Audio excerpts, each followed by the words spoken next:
दोस्तों, आर्कियोलॉजिस्ट समय समय पर हैरान कर देने वाली खोजें करते रहते हैं। ज्यादातर आर्कियोलॉजिकल खोजें हमारे सामने इतिहास के कई गहरे राज खोल देती है, लेकिन कई डिस्कवरीज ऐसी भी होती हैं जो इन रहस्यों को और गहरा कर देती हैं। तो आज हम आपको 10 ऐसी ही मिस्टीरियस खोजों के बारे में बताएंगे। तो चलिए शुरू करते हैं आज की ये video. Number 10, the oldest throne room. हाल ही में ग्रीस में एक पुराने पैलेस के अवशेष मिले हैं। ऐसा माना जा रहा है ये यूरोप का सबसे पुराना थ्रोन रूम है। ये आइलैंड एक समय में मिनियंस का सेंटर था। मिनियंस 3000 बीसी से 1500 बीसी के समय तक काफी समृद्ध थे। अपने समय में ये लोग काफी मॉडर्न और एडवांस माने जाते थे। 900 के इस पैलेस का स्ट्रक्चर ही बेहद कमाल का था। यह जगह इसलिए भी काफी विकसित थी क्योंकि न सिर्फ ये राजा का निवास स्थान था, बल्कि सभी एडमिनिस्ट्रेटिव ऑफिसेस भी यही थे और बाकी राष्ट्रीय आयोजन भी यहीं पर किए जाते थे।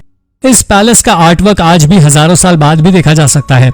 इस पैलेस में सबसे ज्यादा आकर्षित करने वाला हिस्सा है थ्रोन रूम, जहां पर एक किंगली थ्रोन रखा हुआ था। यह थ्रोन पूरे जिप्सम का बना हुआ था और इसके ठीक सामने एक छोटी कटोरे जैसे ऑब्जेक्ट रखा हुआ था। हालांकि वैज्ञानिकों को कोई आइडिया नहीं है कि यह राजा का सिंहासन था या फिर किसी देवी देवता के लिए बनाया गया था। Number 9, biblical treasures. हाल ही में इजराइल में आर्कियोलॉजिस्ट को 2600 साल पुराना एक रहस्यमय आर्टिफैक्ट मिला। एक्सपर्ट्स का कहना है असल में ये बुल्ला है, जो कि पुराने समय का एक डॉक्यूमेंट होता था। आप इसकी तुलना किसी हार्ड क्ले सील से कर सकते हैं। आर्कियोलॉजिस्ट ने इसे ट्रांसलेट किया तो इस आर्टिफैक्ट पर लिखा हुआ था, belonging to Yakul son of Shalema son of Shavi. ऐसे सच माने तो ये सामने आता है कि बाइबल के दो कैरेक्टर्स यहुकल और शलेमा वास्तव में थे, लेकिन ऐसा भी हो सकता है कि एक समय पर एक ही नाम के कई लोग हों। पुरातत्वविदों के पास इस बात से जुड़ा कोई पुख्ता सबूत नहीं है, इसलिए ये कह पाना मुश्किल है कि बाइबल के कुछ किरदार सचमुच थे भी या नहीं। Number 8, Italian water portal. Italy के पो वैली में कुछ ही समय पहले एक अजीब वाटर पोर्टल खोजा गया। असल में ये एक गड्ढा था जिसमें टिम्बर के टुकड़ों से लाइनिंग की गई थी। इसके लिए कई तरह की लकड़ियों का इस्तेमाल किया गया था, जिसमें ओक, एल्म और वॉलनट के पेड़ की लकड़ी शामिल थी। पहले तो आर्कियोलॉजिस्ट समझ ही नहीं पा रहे थे इसका इस्तेमाल क्यों किया जाता था। बाद में पता चला इसे पानी इकट्ठा करने के लिए किया जाता था। इसका निर्माण 1436 बीसी में किया गया था। यह गड्ढा 12 मीटर लंबा और 7 मीटर चौड़ा था, जबकि इसकी गहराई 3 मीटर के करीब होगी। पर इसके आसपास कोई भी ऐसा रास्ता नहीं दिखाया गया जिससे पानी इस पूल तक आता हो। साथ ही इसके आसपास के इलाकों से आर्कियोलॉजिस्ट को कुछ पॉटरी और फिगरिन्स जैसे अवशेष भी मिले हैं, जिनसे एक्सपर्ट्स ये अंदाजा लगा रहे हैं कि इस पूल को शायद किसी मैजिकल एक्टिविटी या फिर ईश्वर से कम्युनिकेट करने के लिए प्रयोग किया जाता था। नंबर 7, एंशिएंट मायन कॉप्रोलिथ्स। हाल ही में हुई एक स्टडी में माया सिविलाइजेशन के अंत से जुड़े कई राज सामने आए हैं। ग्वाटेमाला के लेक इजाबेल की तली से मायन पूप यानी कि कॉप्रोलिथ्स का एक हिस्सा मिला है और कमाल की बात यह है कि इसकी मदद से अब वैज्ञानिक ये बता सकते हैं कि 3000 साल पहले और अब की माया पॉपुलेशन में क्या फर्क आया है। इस खोज से पहली बात तो ये सामने आई है कि पहले के एस्टिमेशन से करीब 650 साल पहले से माया लोग इजाबेल लेक के आसपास के हिस्सों में रहा करते थे। इस पूप फ्रैगमेंट से यह भी पता चला कि 1000 एडी में माया समाज के कोलैप्स होने के बावजूद कुछ माया लोग इस लेक के आसपास रहा करते थे। और इससे पता चलता है कि 1600 में स्पेन के लोगों के हमले से पहले मायन समाज कभी पूरी तरह खत्म ही नहीं हुआ। Number 6, Jesus foreskin. दोस्तों, अब तक की सबसे रहस्यमय खोज है जीसस की फोरस्किन। अब ये खोज कितनी हकीकत है और कितना फसाना है ये तो एक्सपर्ट्स भी नहीं जानते। हालांकि ऐसा संभव नहीं है, पर ऐसा माना जाता है कि मिडल एज के समय में यूरोप के चर्चेज में 12 होली फोरस्किन्स थी। पहली होली फोरस्किन रोमन एम्परर चार्लमेग्न ने पोप लियो III को दी थी और आखिरी इटली के कलकत्ता में 1983 तक था, जिसके बाद इसे चोरी कर लिया गया। और एक्सपर्ट्स भी आज तक नहीं जानते ये सचमुच जीसस की असल स्किन थी भी या नहीं, और सचमुच इसे खोजा भी गया या ये सब सिर्फ कहानियां हैं। आपको क्या लगता है, ये सचमुच एक खोज थी या फिर सिर्फ अफवाह? अपने विचार हमें कमेंट में जरूर बताएं। Number 5, oldest European wine.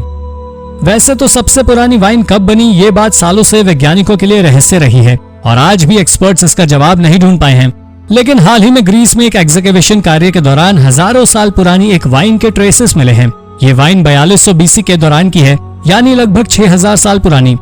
वैज्ञानिकों का कहना है ये यूरोप की सबसे पुरानी वाइन थी। ये वाइन के ट्रेसेस एक साइड से टूटे हुए बर्तन पर चिपके हुए मिले हैं। जाहिर तौर पर ये लिक्विड वाइन तो नहीं है, लेकिन इस खोज से हमें इतना जरूर पता चल गया है कि यूरोप के लोग 6000 साल पहले से वाइन बनाते और पीते आ रहे हैं। हालांकि जिस साइट से ये अवशेष मिले हैं वो साइट भी पुरातत्वविदों के लिए बड़ा रहस्य बनी हुई है, पर फिलहाल हम इन लोगों के बारे में इतना जानते हैं कि उन्हें वाइन बनाना आता था। Number 4, ancient deer toe bone. हाल ही में आर्कियोलॉजिस्ट ने कुछ ऐसा खोज निकाला है जिससे ये प्रूव हो जाता है कि निएंडरथल्स हमारी सोच से कहीं ज्यादा तेज और समझदार थे। एक्सपर्ट्स ऐसा इसलिए कह रहे हैं क्योंकि उन्हें 51,000 साल पुराना एक आर्टवर्क मिला है। इसमें एक हिरण के अंगूठे की हड्डी को तराश कर एक आर्टिफैक्ट बनाया गया था। ये खोज जर्मनी की यूनिकॉर्न केव में हुई। इसके साथ निएंडरथल्स के अन्य अवशेष भी पाए गए हैं। निएंडरथल हम इंसानों के सबसे करीबी रिलेटिव हैं जो 430,000 से 40,000 साल पहले तक पृथ्वी पर पाए जाते थे। अभी तक आर्कियोलॉजिस्ट ऐसा मानते थे कि ये लोग सिर्फ औजार और हथियार ही बनाते थे, लेकिन हाल ही में सामने आया है कि ये लोग आर्ट वर्क भी बनाया करते थे। यह सचमुच अपने आप में एक अनोखी खोज है। Number 3, the Mayan golden orbs. Feathered serpent के नीचे दर्जनों में गोल्डन ऑर्ब्स देखकर पुरातत्वविद भी हैरान रह गए थे। यह मंदिर मेक्सिको के प्राचीन शहर एज़टेक में स्थित है। इस मंदिर के नीचे एक सुरंग बनी हुई थी और उसी के रहस्य को सुलझाने के लिए जब आर्कियोलॉजिस्ट ने एक रोबोट को इस टनल में भेजा तो करीब 76 मीटर की गहराई में दर्जनों गोल्डन ऑर्ब्स दिखे जो असल में क्ले से बनी हुई कलर्ड बॉल्स थी। आर्कियोलॉजिस्ट का कहना है ऐसा कुछ इतिहास में पहले कभी नहीं खोजा गया। असल में ये मिट्टी की बनी हुई बॉल्स थी जिनमें ऊपर से सोने की परत चढ़ाई गई थी। आप इनकी तुलना हैरी पॉटर फिल्म की जायंट गोल्डन स्निचेस से कर सकते हैं, पर वैज्ञानिक ये नहीं पता लगा पाए हैं कि ये बॉल्स क्यों इस्तेमाल की जाती थी। Number 2, mysterious ancient castle. हाल ही में एक टर्किश आर्कियोलॉजिस्ट ने एक रहस्यमय कासल खोज निकाला है। ये कासल यूराटू का है। इस जगह फर्स्ट मिलेनियम बीसी के समय कई अलग अलग कल्चर और सिविलाइजेशन एक साथ पाई जाती थी। आज के समय में यूराटू अर्मेनिया में है और टर्की और ईरान का हिस्सा है। ये कासल करीब 2800 साल पुराना है और ये एक पहाड़ी पर लगभग 2500 मीटर की ऊंचाई पर बना हुआ है। सबसे अजीब बात यह रही कि वैसे तो इस कासल को पुराने समय में बनवाया गया था, लेकिन इसे सबसे ज्यादा मिडिल एज के दौरान इस्तेमाल किया गया, उन लोगों के द्वारा जो लोग इसके बनने के सालों बाद आए थे। ये कासल पहाड़ियों पर तराश कर बनाए गए हैं। इसी कासल के नजदीक ही एक और कासल भी है जिसे वैन कासल के नाम से भी जाना जाता है, जो कि 8th सेंचुरी बीसी के दौरान बनाया गया था। Number 1, weird mummies. इजिप्ट के आर्कियोलॉजिस्ट को कायरो से लगभग 40 किलोमीटर की दूरी पर बहुत ही अजीब और अनोखी ममीज मिली है। किंग एमिनमहॉट सेकंड के समय से ही ये burial site high rank officials को दफनाने के लिए प्रयोग की जाती थी। पुरातत्वविदों ने साइट से 8 लाइमस्टोन सार्कोफेगस निकाले और कमाल की बात यह थी कि इजिप्ट के इतिहास में भी ये सभी ममीज सबसे अनोखी थी। इन्हें पेंट करके दफन किया गया था और देखने में ये बिल्कुल किसी एलियन जैसी दिखती थी। इन्हें कार्टोनेज नाम के मटेरियल से पेंट किया गया था। ये ममीज 664 से 332 बीसी के समय की हैं, लेकिन ये किसकी हैं और इन्हें इतने अजीब ढंग से क्यों ममीफाई किया गया, इस बात का जवाब एक्सपर्ट्स के पास भी नहीं है।